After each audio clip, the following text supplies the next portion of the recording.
these. And after receiving responses to requests for additional information from the certificate holder between December 2025 and February of this year, the department issued a determination that the request for amendment was complete on February 25th, 2026. 2 days later, on February 27th, the department issued its proposed order, as well as a public notice establishing the comment period on the proposed order and tonight's hearing. After the close of the public comment period, the certificate holder will be required to respond in writing to all comments, and the department will have an option to respond, and there will be an opportunity for commenters to reply to those responses, and for the certificate holder and department to provide replies to those replies. But Todd Cornett will go over this process in more detail when we get to his portion of the presentation. No later than 21 days after the deadline for replies, the department must issue a draft final order with written analysis of any comments on the proposed order, including analysis of responses, replies, and replies, and whether any recommendations of changes to the proposed order are included. If we recommend any changes, we'll include those in a draft of the final order. The draft final order will be posted to the department's webpage, and notice of the draft final order will be provided to all persons who commented during the comment period. The council will then review the draft final order and may adopt, modify, or reject it. If the council grants issuance of an amended site certificate, and in this case, a new site certificate, the council must then issue both an amended and then in this case, a new site certificate, which would be effective upon execution from council chair and by the certificate holder.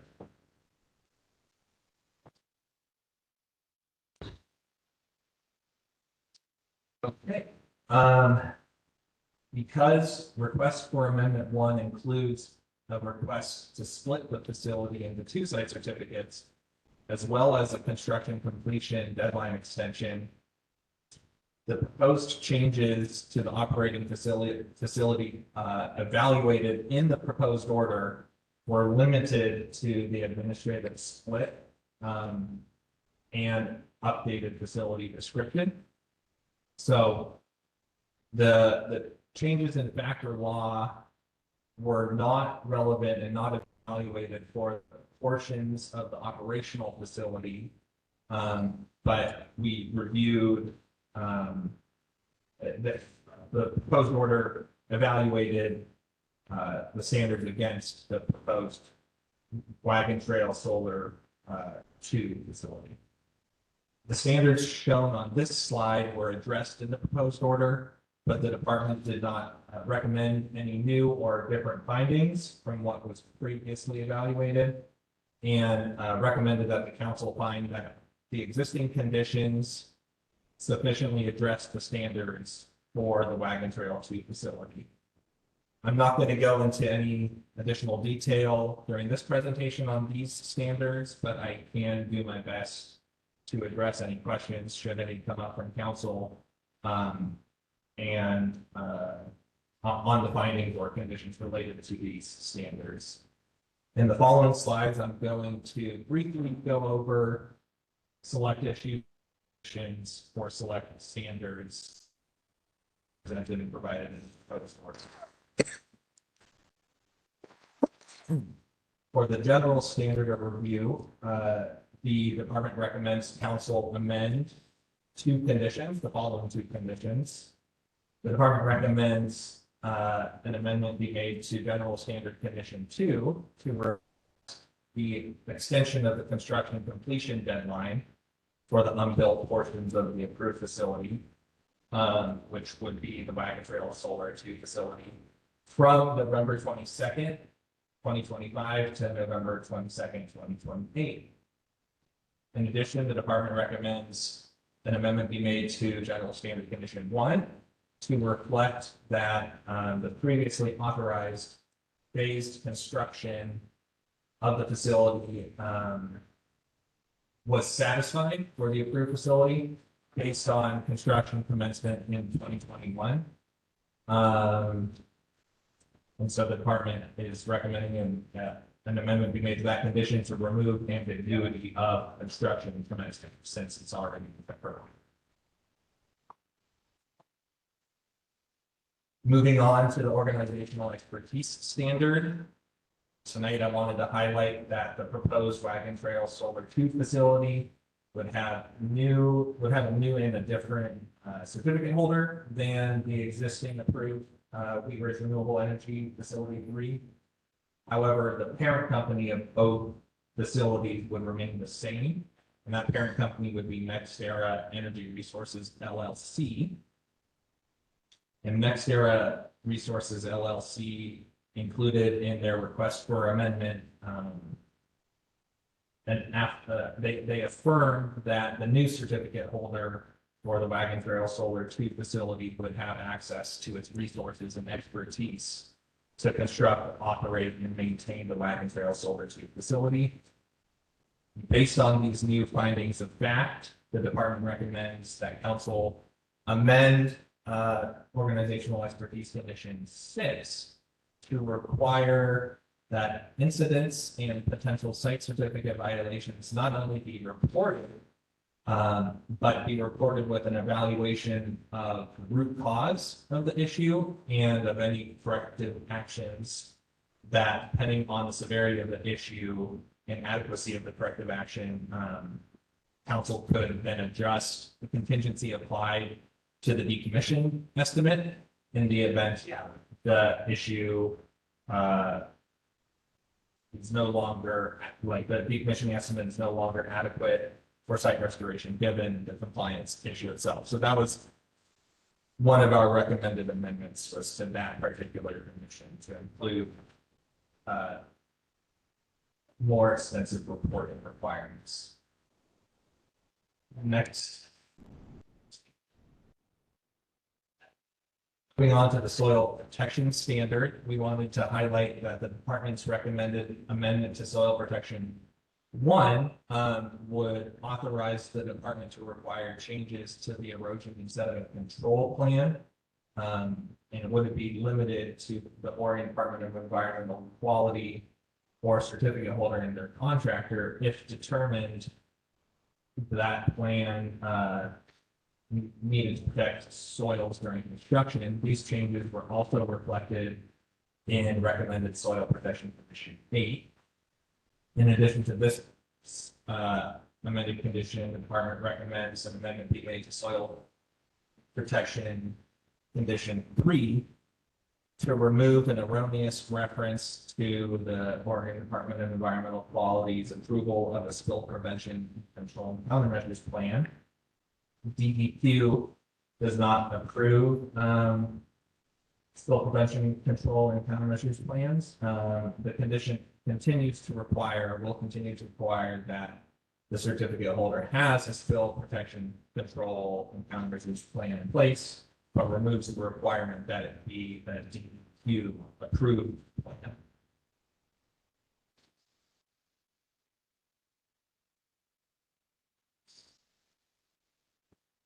Or the evaluation of retirement and financial assurance for the Wagon Trail Solar 2 facility. The department has made the following recommendations for new findings of fact based on the methods and justification provided in the proposed order and in the request for amendment. The department found that an updated decommissioning cost estimate for the Wagon Trail Solar 2 facility would adequately total $9,474,000 in 2020, fourth quarter 2025 dollars, and that total would be satisfactory to restore the site to a useful and non-hazardous condition. In the request for amendment, the new certificate holder demonstrated a likely ability to obtain a bond or letter of credit in the above referenced amount of $9,474,000. And they provided a financial assurance letter from Travelers Casualty and Surety Company of America that stated it'd be favorable to provide a bond to the new certificate holder in an estimated value of approximately $10 million. So that was sufficient to cover what the total cost estimate of $9,474,000 would be.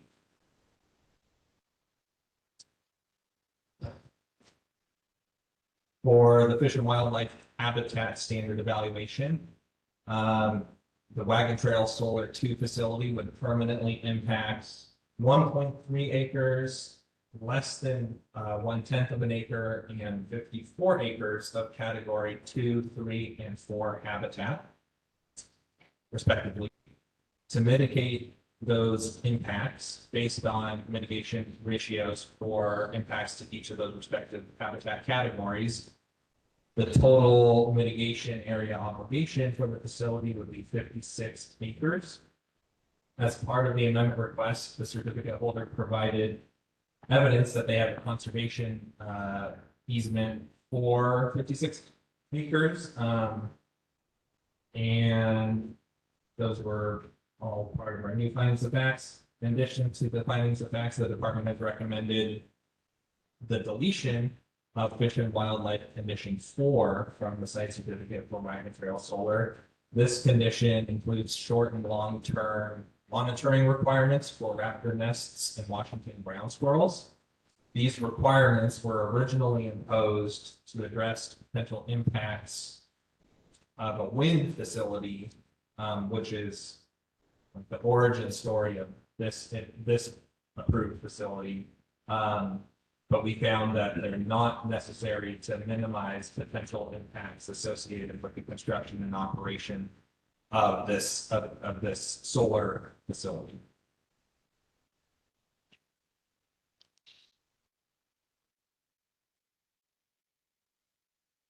For the public services standard, the department has made recommendations to council to impose new public services condition 24 and 25. Which would require the identification of water quantity and source and demonstration of legal ability to obtain quantity from the source during both construction and operation of the Wagon Trail Solar 2 facility.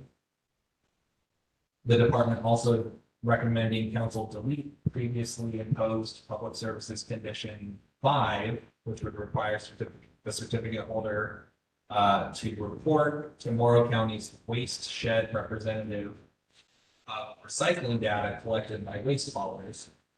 This condition was originally requested by the Morrow County Planning Department, but historically it has not been implementable under other site certificates.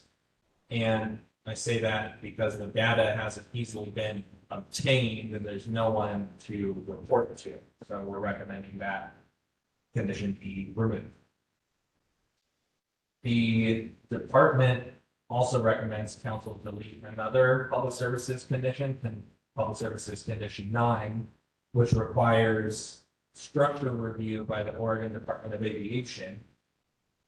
The Oregon Department of Aviation confirmed that none of the remaining structures to be included in the Wagon Trail Solar 2 facility warrant review due to the structure height being below the notification criteria level. Thus, that condition is needed.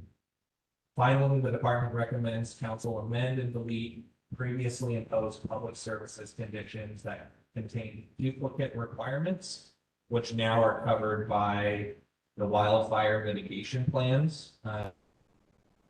Wildfire standard has been implemented since this project was last reviewed. And so these new wildfire mitigation plans are just that. They're new and cover the requirements in these several public services conditions.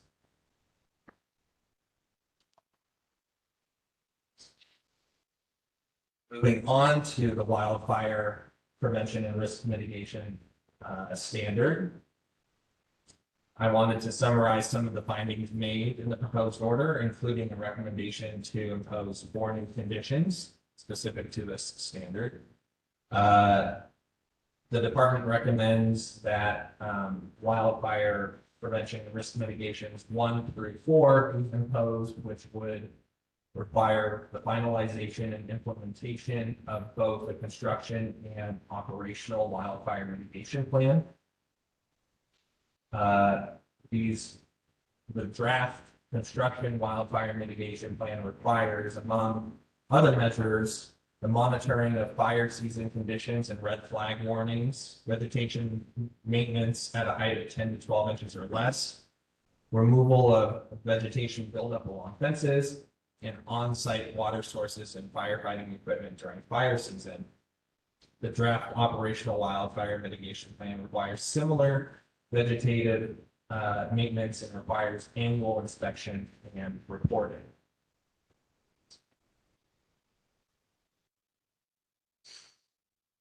For the evaluation of noise control regulations, the department recommends council find that there are no noise sensitive receptors located near the proposed location of the Wagon Trail Solar 2 facility site boundary, and that the potential for noise sensitive receptors to be impacted by construction related noise where construction noise is exempt is extremely limited. The department recommends that council delete previously imposed noise control condition 1, which was originally imposed to address potential noise impacts for wind facility construction. But as this is now a solar facility, it's not applicable. The condition requires that during construction, the certificate holder must enforce speed limits, equip noise producing construction equipment and vehicles with mufflers and noise muffling devices, and establish and maintain a noise complaint response system. But again, all these were applicable to the facility as a wind facility, and now it's solar facility. So we're recommending the removal of that condition as well. And lastly, to evaluate the removal fill law, the department has recommended a couple of new findings of fact that the site boundary included within the Wagon Trail Solar 2 facility was previously evaluated and determined not to contain wetlands or waters of the state, and that the previous Department of State Lands concurrence letter and field survey results have expired. Lastly, that it is not likely that wetlands or waters of the state will be present today within the proposed Wagon Trail Solar 2 facility site boundary. In addition to these new findings of fact, the department recommends council impose a new condition to address any potential changes in hydrology or designation requiring that prior to construction, the certificate holder conduct a desktop analysis to determine if there may be newly identified wetlands or waters of the state. And if so, that the area be delineated to determine if there would be impacts to those wetlands or waters of the state. And with that, I'm done with my portion of the presentation, but we'll see if council has any questions for me, and post potential questions, I'll turn it over to the presiding officer for the hearing process.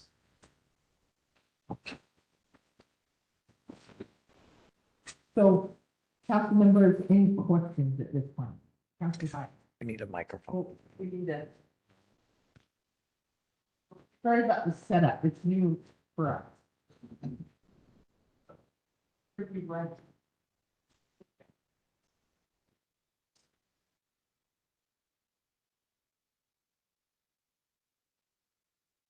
Thank you. Just a quick question on this last point. Sounds like the verification of tabletop desktop analysis. Desktop analysis, and then would there need to be another, Department of State Lands letter? Are we expecting that, or are we just assuming that, the desktop analysis will verify the lack of wetlands?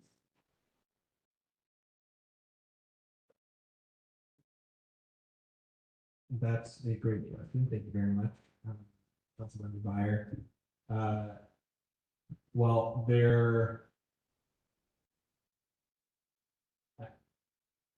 as there was previously evaluated, the facility wouldn't have any wetlands or waters of the state, and so I imagine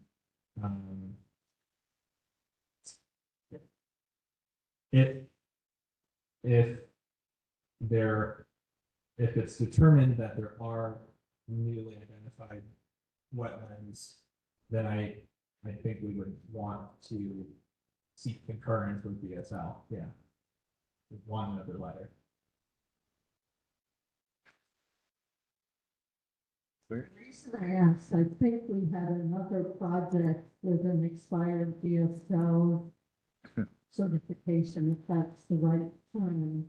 And I can't remember how we handled that, but I think we got another letter from them.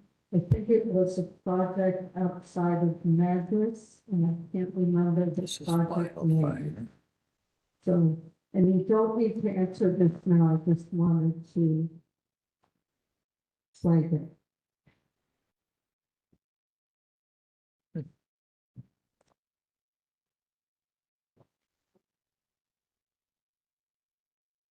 So with the advice of counsel, if we can add to the petition after the desktop analysis that we discussed. So can I jump in? Yeah, We're primarily in a public hearing tonight. And so I want to make sure that we have adequate time for people to provide comment. There will be a formal time for council to provide comment. It feels like we're kind of getting off. So I'd rather move towards that and then think about that, and you can certainly provide that direction, but it's again, I think we're a little off sequence, and I want to get back on some things. with that, Todd Cornett, Assistant Director for Siting Council Secretary, acting as the presiding officer, will explain the legal requirements for providing comments and on the record and will facilitate the hearing. So, Thank you. Can everybody hear me okay? Okay, great, thank you. All right, well, good evening. As indicated, my name is Todd Cornett. I'm serving as the presiding officer for today's public hearing on the request for site certificate amendment 1 for the Wheat Ridge Renewable Energy Facility 3. Today is March 19th, 2026. The time is 6:01 p.m. and I'm calling this public hearing to order. We are physically located at the Sage Center in Boardman. This hearing is also being held via a WebEx webinar with a call-in option for those who cannot participate in person or via webinar. Tonight's hearing is being recorded, and the presentations, written comments, and oral testimony are part of the decision record for this amendment request. Next slide, probably 2 more slides. Who's advancing? I got it. Next slide, thank you. The public notice on the proposed order initiated the public comment period on the request for amendment 1 and established tonight's public hearing. The comment period extends through April 3rd, 2026 at 5 p.m. Pacific time. And I'll state that again later on. Next slide, please. So a person who contends that the council should reject the request to amend the site certificate, or that council in its final order should reject or revise certain aspects of the department proposed order for a site certificate must comment in person or in writing prior to the close of the public comment period. They must raise their issue or issues with sufficient specificity to afford the council, the department, and the certificate holder an opportunity, an adequate opportunity to respond to the issues. To raise an issue with sufficient specificity, a person must, in their comment, identify the recommended findings of fact, conclusions of law, or conditions of approval identified in the proposed order to which they object, and specify the council standard or other applicable and local requirements on which their objection is based, and present facts or statements supporting that objection. If a comment is not made with sufficient specificity, council will not make any changes in its final order based on that comment. Next slide, please. If you submit comments during the February 27th through April 3rd comment period, you will automatically be part of subsequent steps designed to evaluate and address those comments. The certificate holder is required to respond to all comments that are submitted either orally tonight or in writing. The department may respond to them. Responses must be filed with commenters by April 10th. Responses will be provided to commenters in the same means as received. So if you submit a comment via email, you will receive an email. If you submit it in written form, you will get it in written form. If you don't provide your email address or physical address, responses to your comments and further evaluation will not be possible. So that's a very important point. If you submit written comments, provide us your contact information. If you come up today, you need to provide your address. Otherwise, we will not be able to respond. We will not be able to continue to participate in the process. The responses may identify that the comments were not provided with sufficient specificity. And remember that sufficient specificity means that you have identified information in the proposed order or amendment request that you have issues with, or a council standard that you don't believe has been met, and why, with facts and evidence. If either the certificate holder or the department believe your comments were not provided with sufficient specificity, their response will state that and will identify whether your facts, issues, or legal basis is unclear. This is intended to help a commenter understand what information is needed to help the certificate holder and the department understand how to address the comment. So if the certificate holder and department believe your comments were sufficiently specific, responses will confirm this position. If your comments are sufficiently specific, both the certificate holder and department will evaluate the merits and potentially will propose a resolve or present where they believe the issue is addressed within the proposal. Responses may also provide resolution and/or additional analysis. Commenters may reply to the responses, as Chase had mentioned, but will SIR replies. Replies must be submitted back to the certificate holder by April 17th. And if you choose to reply more and provide more specificity or provide more specificity or evaluate the proposed resolution. The certificate holder and department can then provide an additional reply, if that's the SIR reply, to the reply. So the whole idea here is that if you get a chance to comment, we think your comment doesn't have enough detail, we will respond, the developer will respond to you and say, didn't really hit the mark. We have another chance to provide your comment, to perfect that comment, and then there will be an additional response.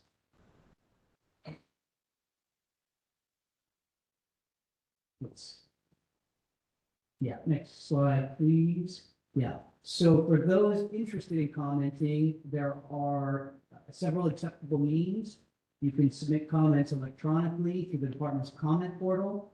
The link is provided on the screen, in the public notice, and on our webpage. You will get a confirmation by email that you submitted a comment. Again, please note it's important that you include your contact information in your comment so that you can continue to participate in the process. You can submit comments in hard copy by mailing to the department's Salem office at 550 Capitol Street in Salem. Attention to Facebook Bay Walker. And you can also provide oral comments verbally tonight. Next slide. So the order of testimony tonight will be, we will start with an opportunity for the certificate holder to provide comments in response to the proposed order. Then we will open to members of the public The council will then be given an opportunity to ask questions and request that certain areas be further evaluated. And finally, we'll return to the certificate holder if they choose to respond to any issues tonight. So that leads us to the certificate holder. Is there anyone representing the certificate holder that would like to provide comments on the record tonight? And again, recognizing you will have an opportunity to respond if you do not want to go right now. If you do, please come up to the podium and state your name and your affiliation. Good evening, Chair and members of the council. For the record, I'm Sarah Rivera, and I'm here on behalf of British Solar Energy Center, LLC, which is a subsidiary of National Energy Resources. We appreciate the council's time. Oh, that's actually better, yeah.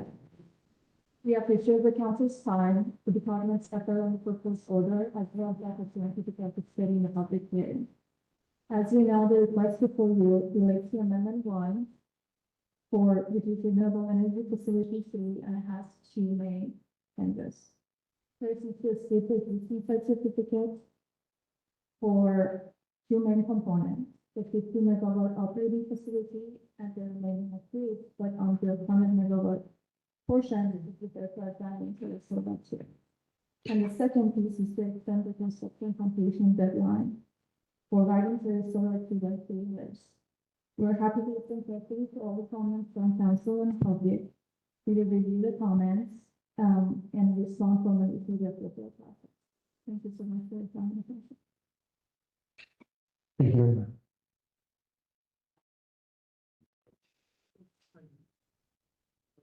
That'll work. Okay, now we'll move. Now we'll move to members of the public, for any individuals wishing to provide testimony. Again, please state your name, your organization or group if you are representing one, and then your physical mail or email address. Again, if you do not provide the contact information, we will not be able to continue to, we will not be able to respond to you, and you will not be able to continue to participate in the process. So we will first start with those in the room, and then we will request those on the webinar, followed by those on the phone. Nancy, do you have any filled out comment card from people in the room and anyone with their hands raised on the webinar or on the phone? I do have one comment sheet so far, Mr. Jonathan Tallman. So just one in the room and Let me- anybody on the phone or webinar yet? There are no hands raised at this time. Okay, part of the reason I'm looking at this is to make sure that we give people appropriate amounts of time. So we have listed 7 minutes. Don't need to shorten that, but I would say you have at least 7 minutes. We won't be too restrictive on that, but you know, we'll kind of keep an eye on it. Yes, thank you very much. My name is Jonathan at Tallman.cx. Also emailed from my business account this, and I had a great conversation with Chase. Can everybody hear me? Okay. Basically, I'm adding all this to the record. I've emailed this into the record. I'm not going to go over it. Your time is very important to me. The issue that I have in a nutshell, this brings up all my case numbers that are filed in it. I'm a landowner here in Morrow County. And basically, in a nutshell, I'm not saying the transmission line, I'm not saying the transmission line does not exist or the power cannot move through it. I am saying that the EFSC should not treat this line as a normal set of background fact for Wheatridge 3, when part of that line crossed my property under rights that were still being fought over. In simple terms, it's like saying you cannot build on the next step of the story on top of something that has already been argued about. This is not just the wire itself, the transmission line, but the legal right to put it there, and the fact that the part of the foundation, depending on contested condemnation rights and advanced occupancy rather than clean, voluntary, undisputed easements.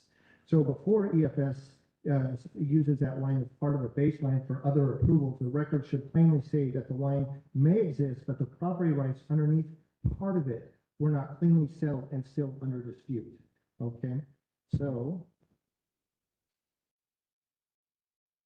So I object to the proposed order from the request for the Amendment 1 to the extent it evaluates EF3 using an existing transmission line in the substation system in the area as part of the factual baseline with it accurately describing that infrastructure. Specifically, the record should not treat the Olson Road PDD X90 line and related substation infrastructure as neutral background condition without clearly stating that the load through that system was built to serve, including Amazon VA data load reflected in related records, acknowledged that part of the route depending on contested condemnation rights in the back advanced occupancy rather than a clean voluntary easement.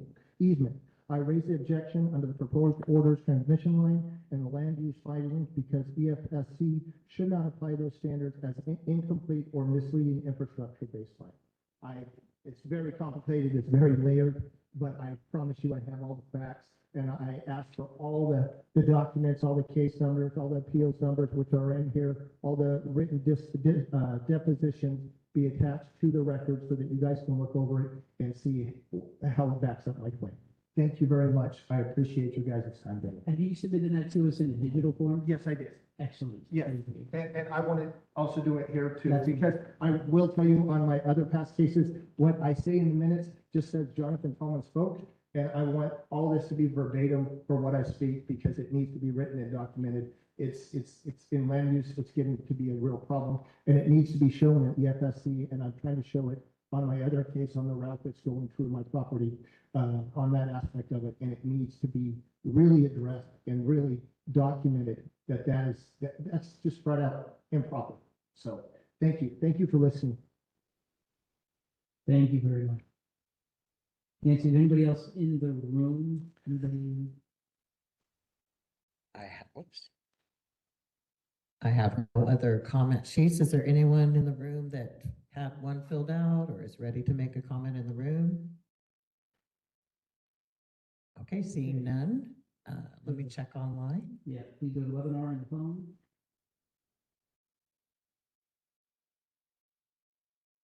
There are no hands raised at this time. Those of you on the phone or online, you can actually see the instructions on your screen. But just in case, if you're on the webinar, at the bottom of the icons, there is a participant icon. Click on that. There's a hand there, and you click on that to raise your hand, and you'd click it again to lower your hand when you're finished. Phone participants, press *3 on your keypad to raise your hand, and then press *3 again to lower your hand.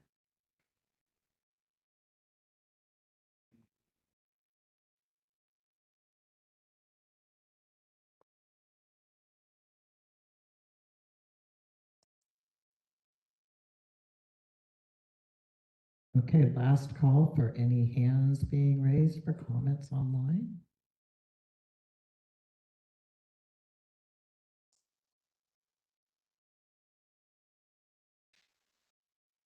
Thank you, Nancy.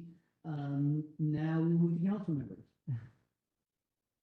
No, well, now's the time if a council member has any sort of thoughts or questions or direction for us. It's also important that way the certificate holder can hear those comments and then can be responsive to those as well.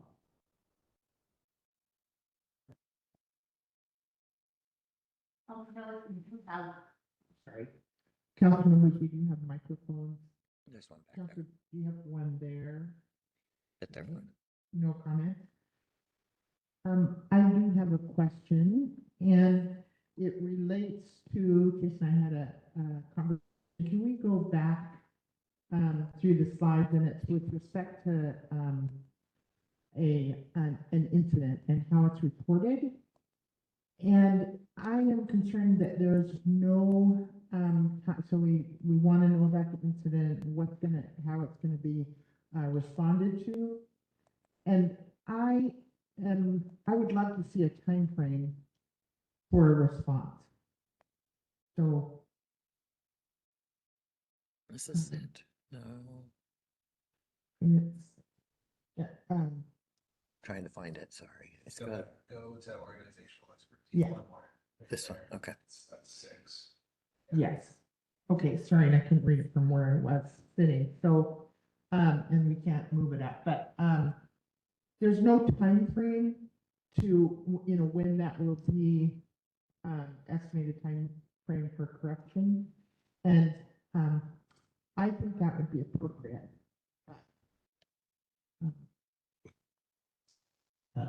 Just if I may, are you saying that it should be built into the condition that there should be a specific time frame to correct the issue, or that in their response, they should identify a specific time frame within which to correct the issue? In their response. And the reason for that is we have really beefed up our compliance. And that would be a statement of when they'll follow through and an opportunity to respond immediately. So. Hence that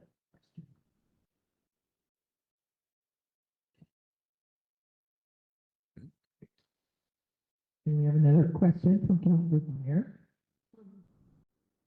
I understand the recommendation to delete the reference to Department of Environmental Quality and spill prevention plans. Who will then review those? We're still asking for those plans. Is that a department responsibility? Thank you.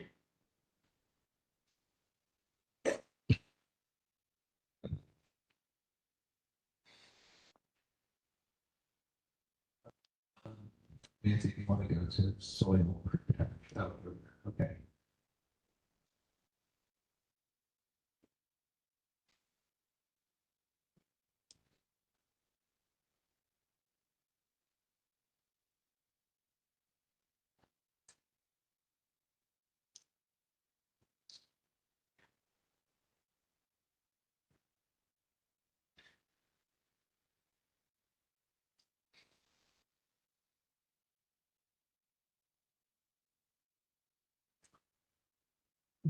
So the question is, if not DEQ, would then be approving the SPCs. Is that right? Well, as amended, we're recommending that it just be submitted to the department and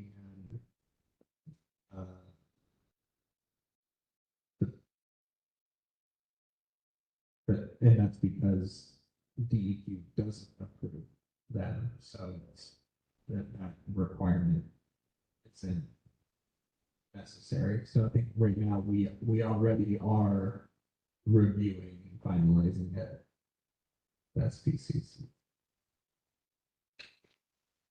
And just as a kind of point, any condition that we, don't have the expertise within staff, we reach out. It could be we reach out to DEQ. They are listed as one of the reviewing agencies for facilities, so we can rely on their expertise. We can look to others. We have consultants, so should we not have that particular expertise on staff, then we have resources available to us.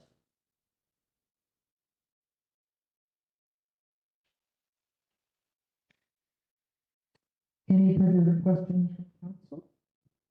I just wanted to say thank you. I just don't like it when we have required plans and then we don't do anything with them. So I just wanted to close that and thank you for the response. And if I may touch back on your Councilman Byers' previous comment on the removal fill recommended condition, and that was if they're because the DSL letter has expired, we're recommending that a new desktop analysis or evaluation be conducted for Wagon Trail. If despite the record saying that there aren't any wetlands or waters in the state, if there are, then the recommended new condition language would require that a new wetland delineation be conducted, and then also would require DSL concurrence. Thank you. Yeah. Any other questions or comments from council members? Okay, Seeing none, would the certificate holder like to respond to any comments that were provided tonight? You're not obligated to, obviously there will be a requirement to respond to comments, but if you do want to tonight, you certainly have that opportunity. Okay. Seeing none, I will make one final reminder that the comment period formally closes on April 3rd, 2026 at 5 p.m. Pacific time. So please either provide written comments or, through email or the comment portal to us before that time frame.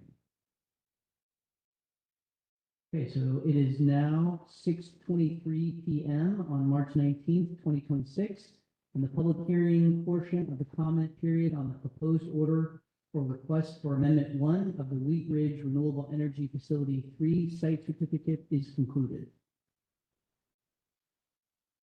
Thank you, Secretary Cornett, and thank you, Kate, for the presentation, and thank you, stakeholders, for being here tonight, and certainly all of those in the room.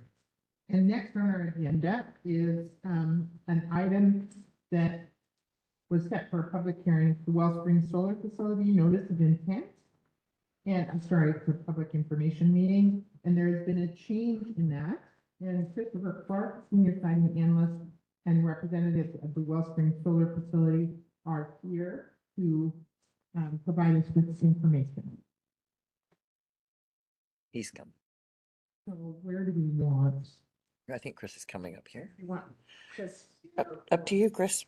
Sit on this side. Okay.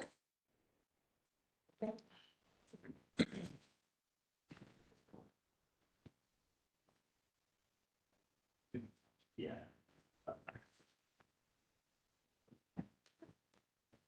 To those of you online, hold tight just a moment. We're reshuffling positions. Yes. You want me all over? Yeah. This is just that material. Thank you.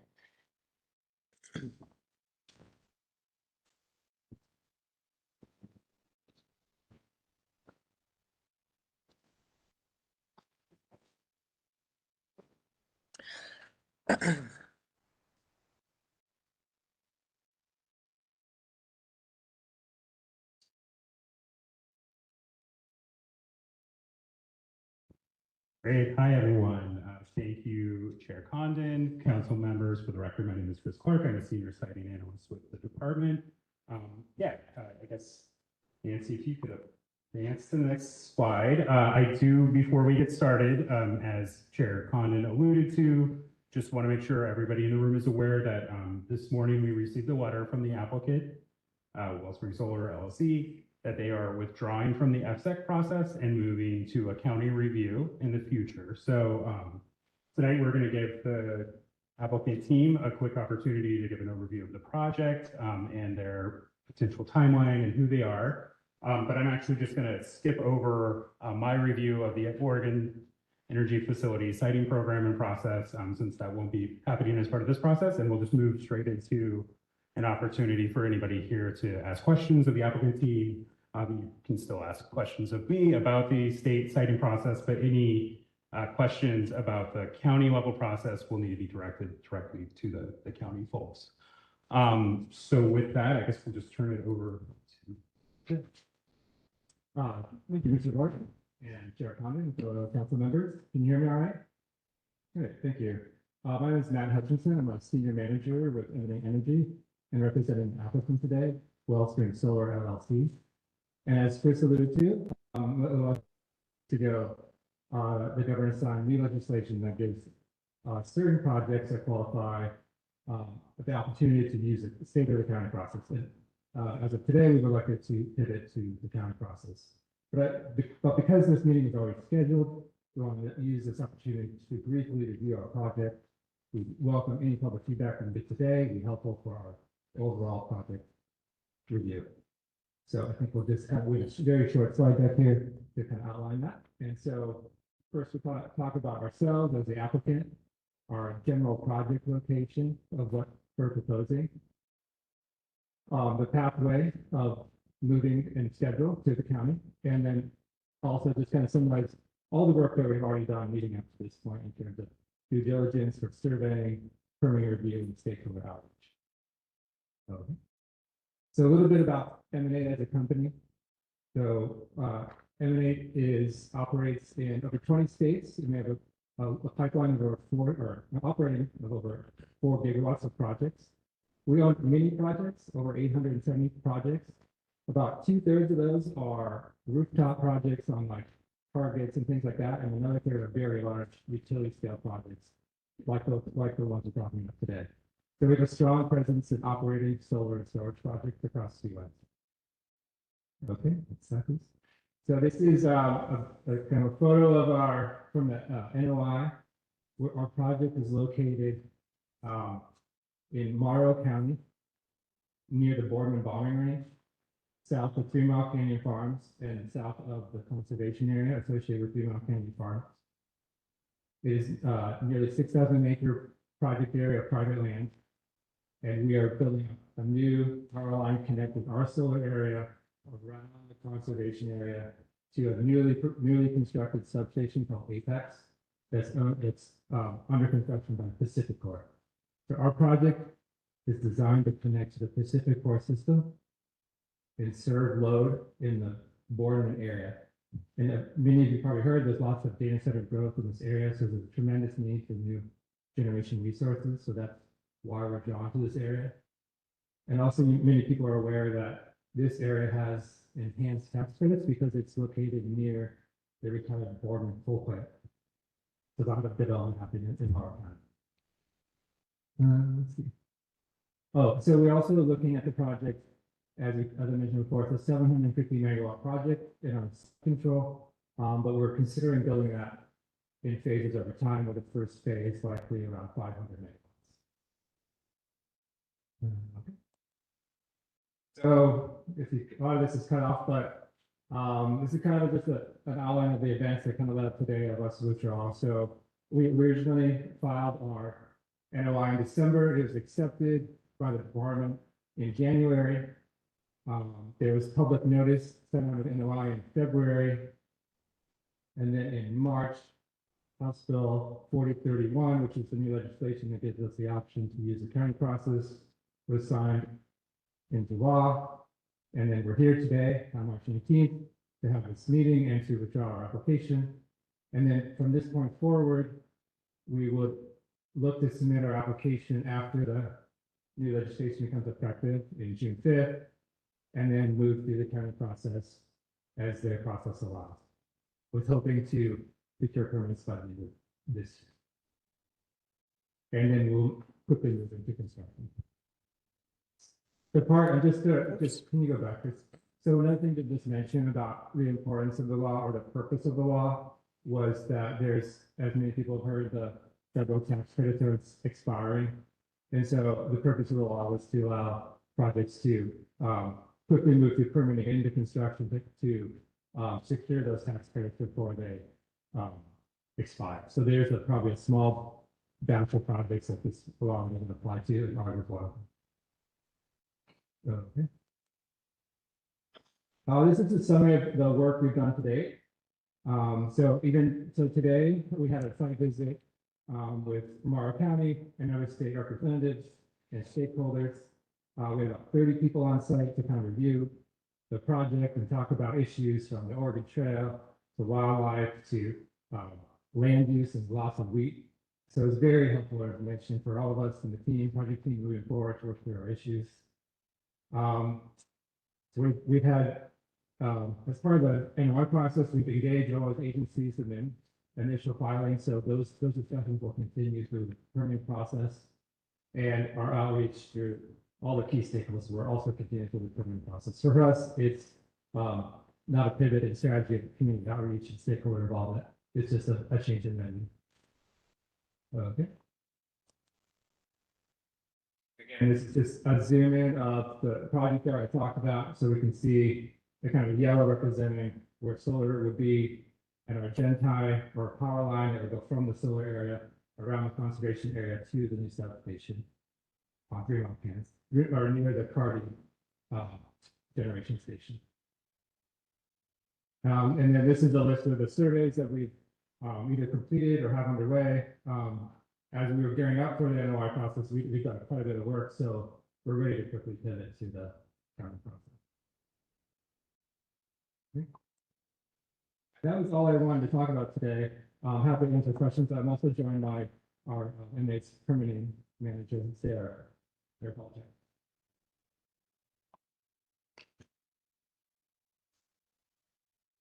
Great, well, thank you both. As of now, I have one person signed up to provide comments, and just wanted to see if anybody else is planning on giving comments or asking questions. Just raise your hand, maybe real quick. Okay, well, with that, I guess I'll ask John Langdon to come up and provide this one.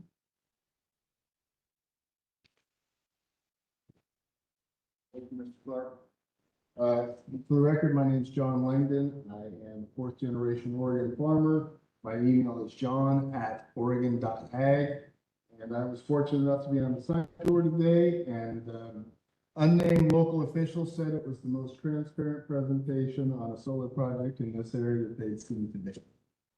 So we felt like it was well received, well thought, and I had a great conversation with the farmer on the acres and his hired man, which he only has 2. So we talk about job loss. It's him and 2 people that farm 15,000 acres. And we had the conversation with him about, would you like to do something different if you could?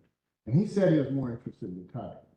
But for the next generation, doing something with agriculture that is maybe different from look for the next 20, 30, 40 years was very attractive to him, and he felt that it would be attractive for the community.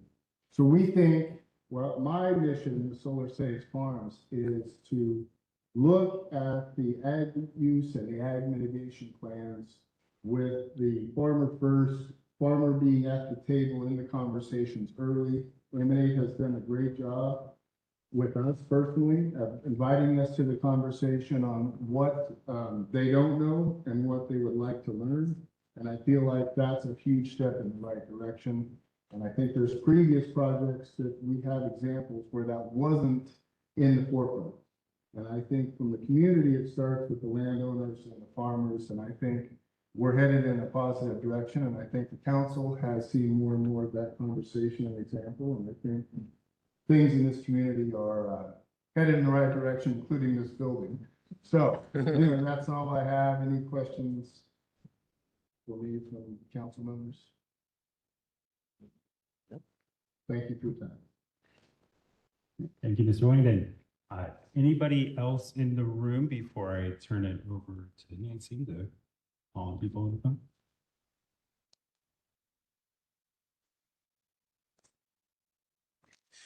Okay, so we are opening up the line for you to make a comment if you are on the webinar.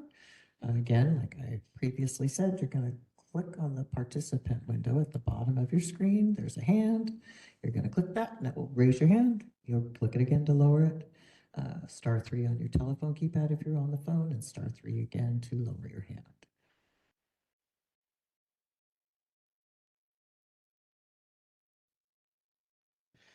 Okay, at this time, there are no hands raised. I'll give you another minute or so.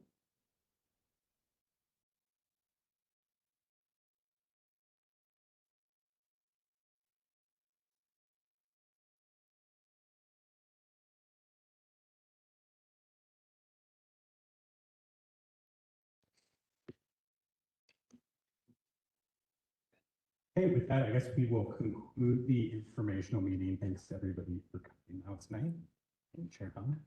Thank you very much for being here this evening and giving us that information. It's quite helpful just to hear what happens with the project when it stops here.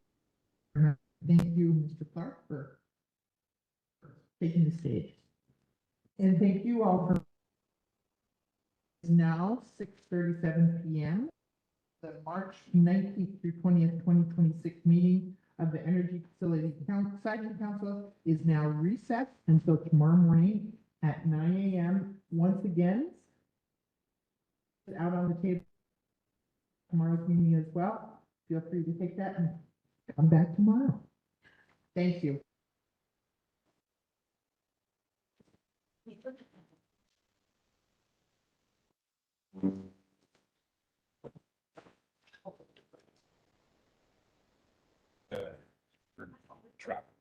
Slipped my mind when I came up here, but John said was saying it was a little hard for him to hear in the audience.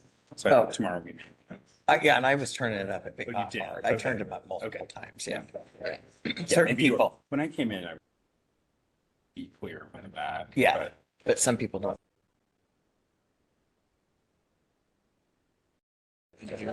Yes. Push that button harder and it'll shut all the way off. Hold it now. I don't know. Oh, maybe, there you go. Just hold the button now. So it's like an on-call mode. When it's like that, yeah. Okay, It's kinda that's nice. good. Yeah, these are new, right? I was like,